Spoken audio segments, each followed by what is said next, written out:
ورتل القرآن ترتیلا۔ بسم اللہ الرحمن الرحیم۔ السلام علیکم ورحمۃ اللہ وبرکاتہ۔ قرآن مجید عربی زبان میں نازل ہوا، لہذا اس کا اصل لہجہ بھی عربی زبان کا ہی ہے، اور آج ہماری اس کلاس کا موضوع بھی یہی ہے کہ کیسے قرآن مجید کو عرب کے لب و لہجہ پر پڑھنا سیکھا جا سکتا ہے۔ تو میرا بیٹا، ایک بات تو پکی ہے نا کہ قرآن مجید آسان کر کے نازل کیا گیا ہے، اس کا لہجہ بھی آسان ہے۔ کتنا آسان ہے کہ ہم صرف ایک بات سے ہی سمجھ سکتے ہیں، اور وہ یہ ہے کہ ہم جس ماحول میں پروان چڑھے ہیں، ہماری جو مادری زبان ہے وہ اردو اور پنجابی ہے، یا اردو اور پنجابی مکس کہہ لیں، اور کالجز اور یونیورسٹیز میں پڑھنے کی وجہ سے ہمارا تمام سلیبس انگلش میں ہوا کرتا ہے۔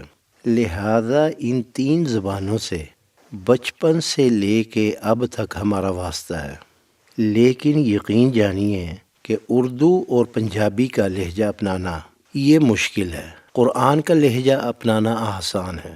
سبحان اللہ۔ انشاءاللہ تعالی اس بات کو بھی ثابت کریں گے ہم کہ عربی زبان کا لب و لہجہ پر عبور حاصل کرنے کے لیے ہمیں صرف 5 معروف ادائیگیوں کی ضرورت ہوتی ہے، جبکہ پنجابی اور اردو کے لب و لہجہ پر اگر کسی نے عبور حاصل کرنا ہے تو اسے ان 5 ادائیگیوں کے علاوہ 4 مزید ادائیگیاں سیکھنی ہوں گی۔ سبحان اللہ۔ اور وہ کیا فرق ہے وہ ہم انشاءاللہ تعالی اس سیریز میں بیان کریں گے، پھر آپ کو اندازہ ہوگا کہ قرآن مجید تو کتنا سمپل اور کتنا آسان ہے۔ بیٹا، یہ عرب کا لب و لہجہ اتنا آسان ہے کہ اس کے لیے پڑھا لکھا ہونا شرط ہی نہیں ہے۔ یعنی اگر آج سے ہم کوئی 60-70 سال پہلے چلے جائیں، عرب کے جو دیہات تھے جہاں پر ابھی سکولنگ سسٹم نہیں آیا تھا، لوگ بکریاں اور اونٹ چرایا کرتے تھے، لیکن ان کا لہجہ عرب کا ہوتا تھا۔ یعنی پڑھے لکھے بھی نہیں ہیں، لیکن پھر بھی خالصتاً عرب کا لب و لہجہ ان کا ہوتا تھا۔ اور اس کے مقابلے میں اگر آپ دیکھیں گے نا عرب کو، تو ان کے ہاں سکولز ہیں، کالجز ہیں، یونیورسٹیز ہیں، سبھی لوگ پڑھ لکھ رہے ہیں، لیکن عرب کے لب و لہجہ سے اتنے ہی دور ہوتے چلے جا رہے ہیں۔ جتنا پڑھ رہے ہیں اتنا عرب کے لب و لہجہ سے دور، اور جتنے ان پڑھ تھے اتنا ان کا خالص عرب کا لب و لہجہ تھا۔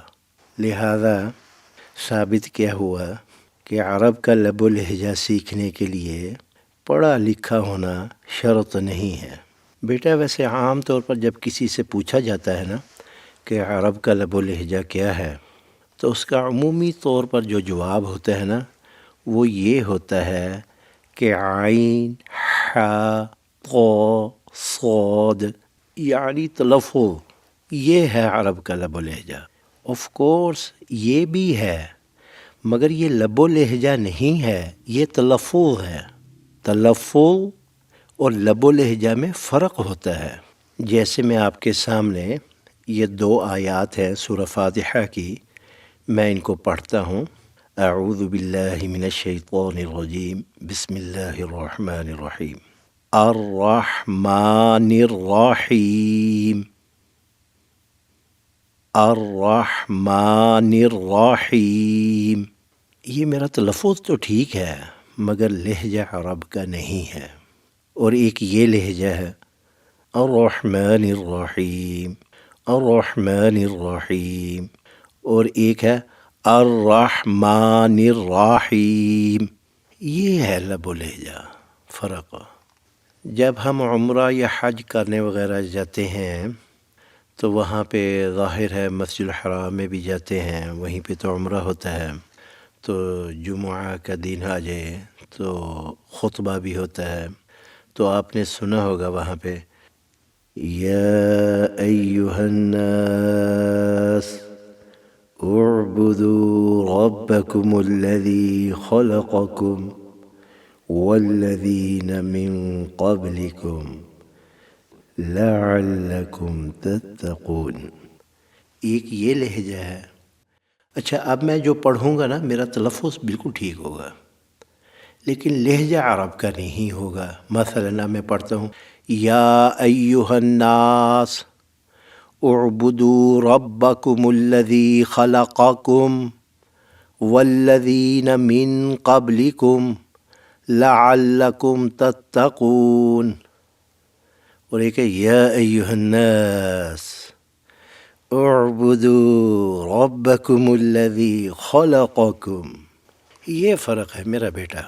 یعنی تلفظ کو لہجہ نہیں کہتے. پہلے تو ایک کانسیپٹ یہ کلیئر ہو جائے نا. اچھا بیٹا اب نیکسٹ کلاس میں انشاءاللہ تعالی ہم ایک مثال انگلش سے بھی لے کر آئیں گے تاکہ بات مزید واضح ہو جائے. اور پھر یہ کہ وہ 5 ادائیگیاں کون سی ہیں ان کو سیکھیں گے کہ جس سے عرب کے لب و لہجہ پر عبور حاصل ہو جائے. اب اجازت دیجیے انشاءاللہ تعالی ملاقات ہوگی اگلی کلاس میں. جزاکم اللہ تعالی خیر الجزاء. وعلیکم السلام ورحمۃ اللہ وبرکاتہ.